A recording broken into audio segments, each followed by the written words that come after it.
Jamñal hire mon bandiraɓe sehilaɓe on calminama on juurama musidɗo mon Amadou Ba arte mon hannde pour cours men jeeɗiɗo ɓiicu.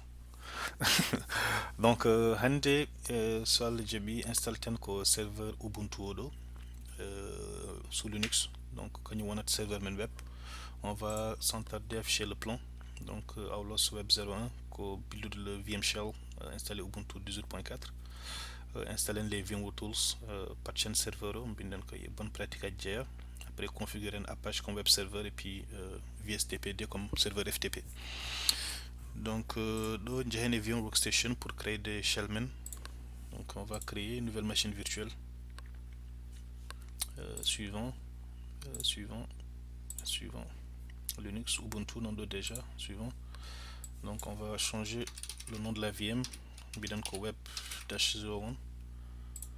Suivant. Moi comme deux processeurs, on va aller avec 6 Go de RAM, juste pour aller un peu plus vite. Et puis next. This new disque virtuel, on va lui donner 50 Go, single file. Suivant. Puis on va customize hardware. Donc kala ko mbinen en cohlani imprimante carte son en cohlani USB controller non plus. Donc LAN o wonat koy DMZ men, DMZ ko 192.40 oh. Et puis pour le il faut qu'on tienne mappen le ISO image d'installation. Donc on va aller ici sur browse, me télécharger nos moments Ubuntu 18.04 et puis close, finish. Et on va démarrer la machine. Oh, ou plutôt nous allons démarrer la machine.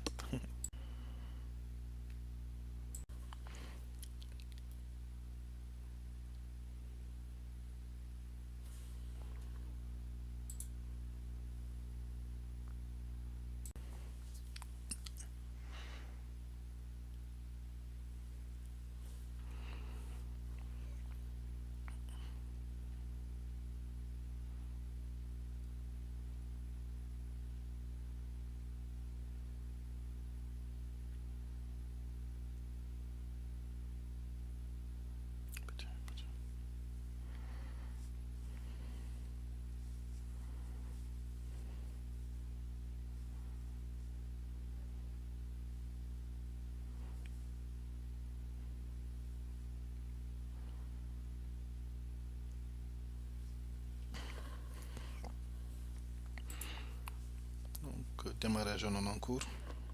Comme d'hab, choisissez la langue d'installation. Clavier au anglais, je suis bon avec ça. Cliquez la configuration. Ce que je veux, c'est installer Ubuntu, mode suivant. Donc là, il me donne la possibilité de configurer mon adresse IP, DHCP à l'adresse, c'est correct. On configure de après.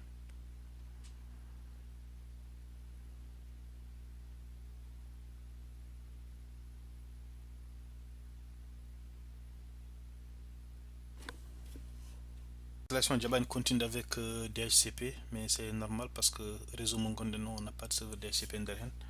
Donc ce qu'on va faire, on va essayer de configurer une adresse statique. On va aller ici, edit IPv4, méthode manuel. Donc subnet main code 255.255.255.0, adresse O ko CIDR, ok. Donc il va avoir des 10, sorry, 192.168.40.10/24. Subnet on a dit, désolé, 40.0/24, ok. Donc adresse 192.168.40.10, gateway pour 192.168.40.1 qui est l'adresse de notre pfSense, et puis le DNS c'est 192.168.3.10. Donc techniquement la partie DNS marche pas parce qu'on n'a pas encore autorisé le trafic vers le serveur DNS, mais on va essayer de continuer avec ça. Il y a un small job minute. On n'a pas de proxy, donc mirror address pour Ubuntu, ok. Donc mieux utilise Discofof et puis on utilise LVM. LVM ça permet de mieux manager de partition d'IMA et facilite ça des opérations comme extend and shrink. Donc je le demande d'installer, mais laisse le partitionnement automatique, puis je press enter. Are you set to continue? Yes. Donc d'autres spécificités indema par exemple on va amadouba machine on bilen ko aulos in this field only characters. Okay, aulos web -01 username amadouba, choose password 123 password 123. I'm just going to update here. Okay, open SSH serveur oui SSH ma wala men accès des serveurs à distance pour voir des tâches humaines. Et puis import ID non me sort l'import food, je fais ok et puis on laisse l'installation continue. Still ongoing.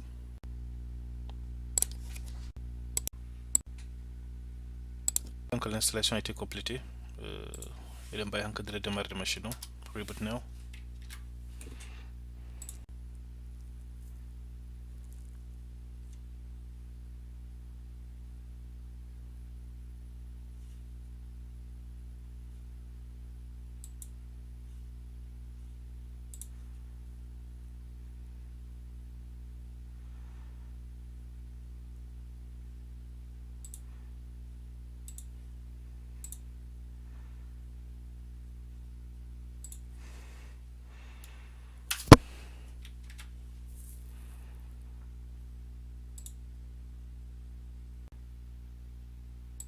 En cours, nous allons essayer de nous connecter avec utilisateur Mokraine de Nano.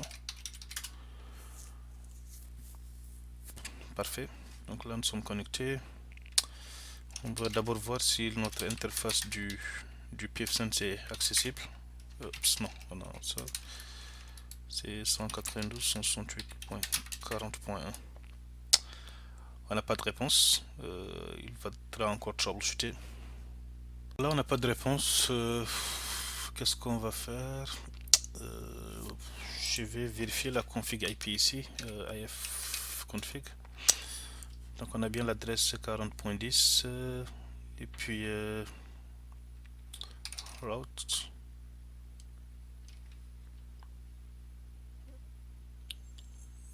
J'ai rien au niveau de mon routing table. Ok. Je vais aller de l'autre côté sur le serveur pfSense. Sur le shell ici, j'ai 8, je crois. Ok. Je fais un ping sur 192.168.40.10. Là j'ai une réponse. Donc vous voyez ce qui se passe si on fait un ping, c'est un ping à partir du pfSense, ça ne marche. C'est un ping à partir de serveur web, ça ne marche pas. Donc probablement interface pfSense quand on autorise un trafic.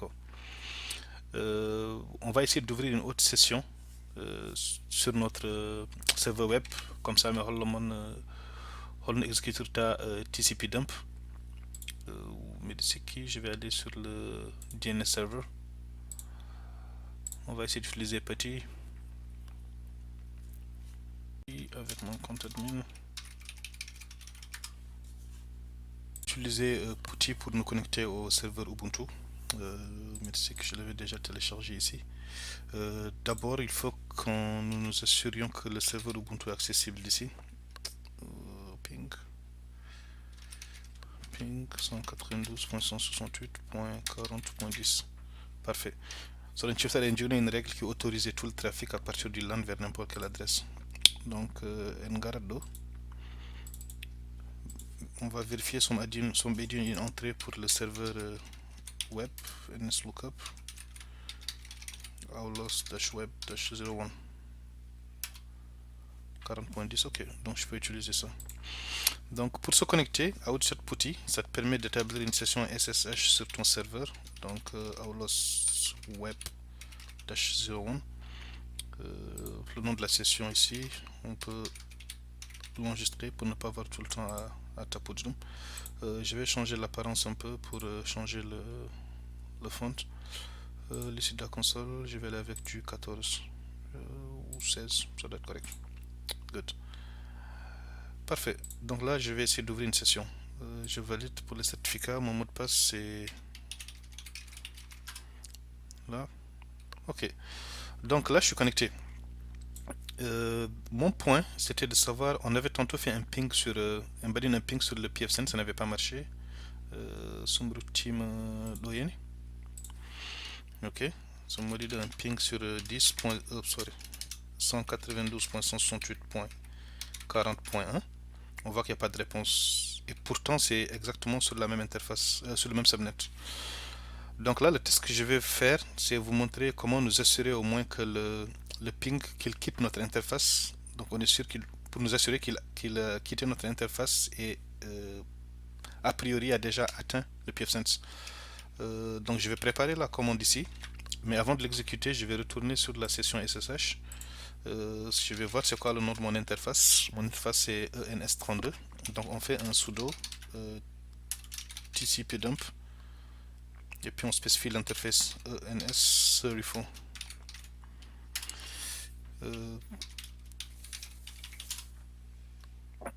Ok, là on voit c'est comme le workshop qu'on avait fait tantôt. On est en train de faire une capture, voir s'il y a des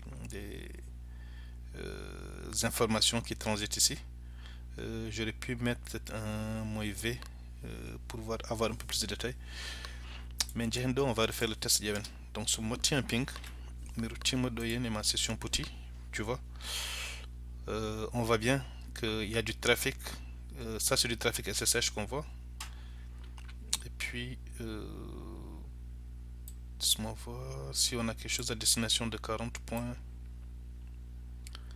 J'aurais peut-être dû appliquer un filtre pour ne pas afficher tout ça. Ok, je vais arrêter cette capture. Je vais appliquer un filtre pour qu'on puisse avoir l'information qui est juste à destination de l'interface du pfSense. Je fais un CTRL-C. Donc je retourne. Je vais reprendre le filtre, mais on va spécifier la destination. Je dis que c'est 10.0.0.1. Pardon. Et puis là, je retourne sur mon serveur Ubuntu, faire le ping. 40.1. Je retourne ici au niveau de ma facture, au niveau de ma capture, mais je vois rien. DST001. Ok, let me check here. Oh, my bad, désolé. C'est pas 10.001, c'est 192.168.40.0. C'est 192.168.40.1. Juste pour vous rappeler, on est ici. 40.1 c'est là, notre web server il est là. Donc, c'est une bâtie de capture. On est à listening mode, on va retourner faire le ping. Donc, on va le ping. Et puis, me retourne et capture. That's root. Je n'ai rien ici. On va devoir pousser le troubleshooting, voir où est le problème. Parfait. Donc là, on voit bien que le trafic il est là. Il apparaît. Ça a juste pris un peu de temps avant d'altérer la capture. On voit bien que le trafic vient de 40.10 vers 40.1. Donc le trafic il quitte bien notre gateway et vraisemblablement le problème viendrait du pfSense qui bloque le trafic parce qu'on voit beaucoup de trafic en provenance de 40.10 mais il n'y a aucun paquet qui vient de 40.1 en réponse. Donc ça voudrait vraisemblablement dire que nous allons devoir ajouter une règle de firewall ici pour autoriser le ICMP sur notre DMZ. Donc on avait dit c'était HTTP pour le pfSense, HTTP 192 HTTP 2.104 3.1 c'était quoi déjà 3.1 c'est ça.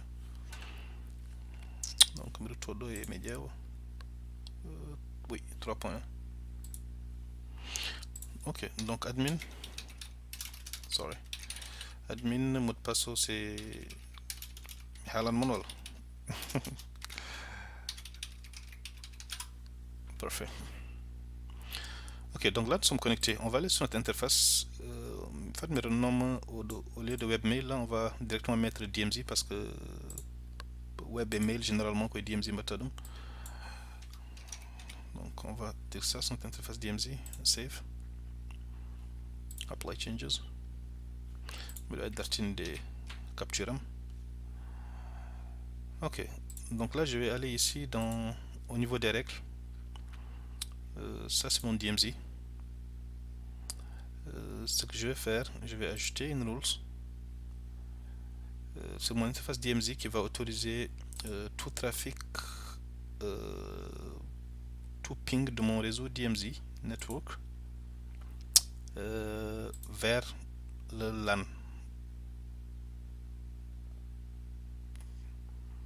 Par exemple, ou any, comme pour l'autre, vu qu'on est juste en train de ça va nous aider après pour faire de la troubleshooting. Donc j'autorise le ping, le protocole ICMP, je l'autorise pour mon réseau DMZ. Donc tout ce qui vient du DMZ qui est en ICMP, je veux que le firewall accepte. Donc that's it, that's all. Je fais save ici, apply changes. Good. Donc là, je vais réactiver ma capture. Là j'ai des destinations. Au lieu de ça, je crois que je peux mettre ici host simplement pour voir le trafic juste qui concerne le host 40.1. Et puis je retourne sur mon Ubuntu ici. Vous avez, aussitôt qu'on a implémenté la règle, le ping commence déjà à passer. Donc on dit à peu près comment troubleshooter, comment essayer de situer le problème dont le ping il marche. Donc il nous manque juste la règle de firewall au niveau du pfSense. Good job. Donc la prochaine étape, bien qu'on installe les VMware Tools. Pour ça, on est déjà là. Je vais réinstaller VMware Tools, je vais dire install. Ok, donc on a dit c'est sudo mount dev cdrom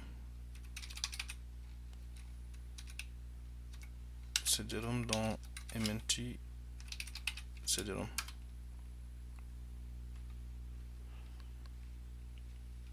Mounted only, ok.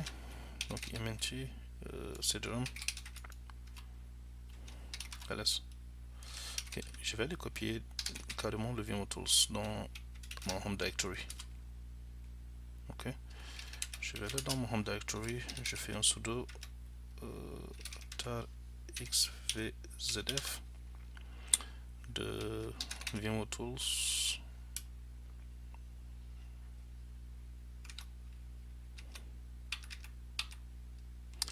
de VMware Tools, moi ici dans VM Tools, much better. Donc finalement il voulait pas faire la copier, il voulait pas prêter le fichier depuis le CD. Tout ce que j'ai fait c'est que je l'ai copié localement sur mon répertoire, mon home directory, puis je l'ai exécuté de là. Donc là on doit avoir un répertoire, si on va dans VM Tools, on va avoir un répertoire, c'était quoi déjà, c'était VMware Tools Disturb, on fait un ls ici. Donc là on a le VMware install le Perl file, on va l'exécuter lui. Donc ça va être du ./, VMware moid.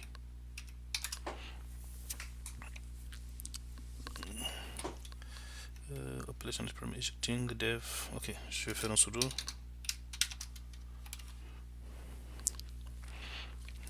Much better. Donc l'installation est en cours.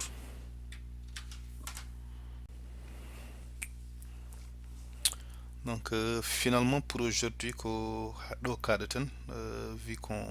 a déjà passé beaucoup de temps pour installer VMware Tools et pour troubleshoot. Donc sur Gassi on va juste s'arrêter là et puis la session prochaine on va donner le patching et puis l'installation de Apache et FTP.